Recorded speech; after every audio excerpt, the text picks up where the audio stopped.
not related to your family, and why? Nelson Mandela. Because the depth of his forgiveness was astounding. I mean, for him to be able, his policy after he came out of jail, when he continued his fight for apartheid, was just forgive. Let's not forget, but let's forgive, let's forgive. He forgave everyone for all the things that they did, all the wrongs that they did. And he allowed them an opportunity to say sorry so that everybody else could forgive. Wow.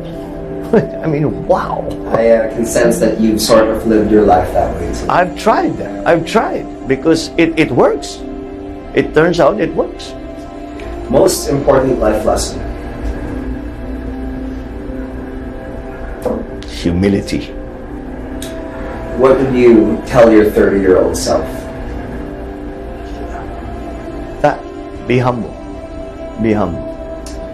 Imelda Marcos. Oh, the force of nature. She really is. She really is a force of nature. The older I get, the more I appreciate her. You have to have achieved a certain depth in your understanding of the world and of people to appreciate her. If you're young and immature, you think she's kind of this lady's kind of off, you know. But the more you yourself understand life, the more you appreciate her. It's happened. It's happened to me all my life, and it keeps happening to me as I even now as I grow older. I still see. Oh, I get it now. I didn't get because I was dumb and I was stupid and I was immature. Now I understand what she was talking about. You know, there's I paraphrase. There's a quotation from Mark Twain, which I think applies here. It says, "When I was 19 years old, I could not believe how stupid and how dumb my parents were. By the time I was 23, it was remarkable how much they had learned." And that's exactly what happened to me. Is that I don't get my mom. There was a time that I don't understand what she's talking about, why she's doing the things she's doing.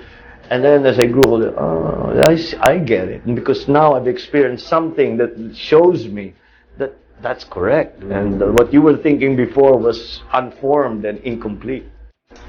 Ferdinand Marcos. Ahead of his time, just way ahead of his time. What can you say to the Marcos detractors in 2018? Not before, today.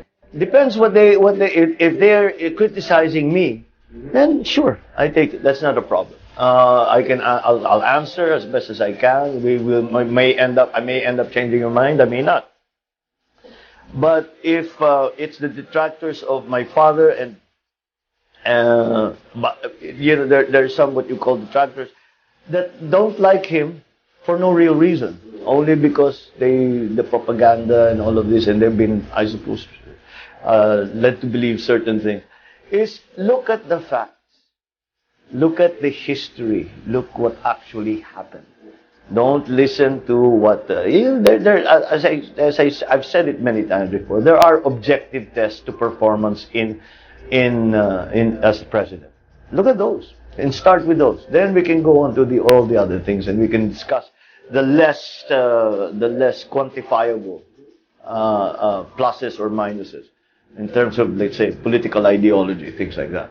But in terms of actual performance, I think you just can't find anyone who did as well.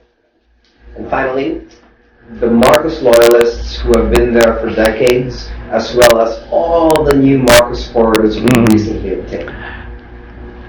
Well,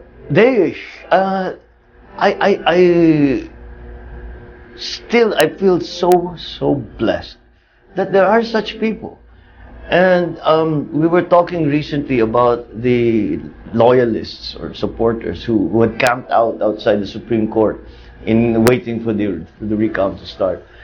And I kept thinking to myself, these are wonderful people, and how do I actually express properly how grateful I am to them, and how to actually, so they understand how thankful I am for them being there. You know, sometimes in situations you really can't depend on anyone else to help yourself. You can only do it yourself.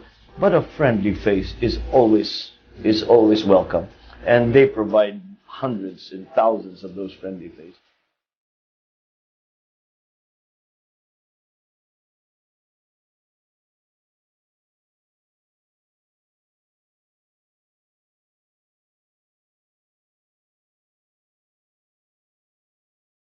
I think I'll speak for the millions of new and old supporters when I say that the way to thank us is just to win back the prize.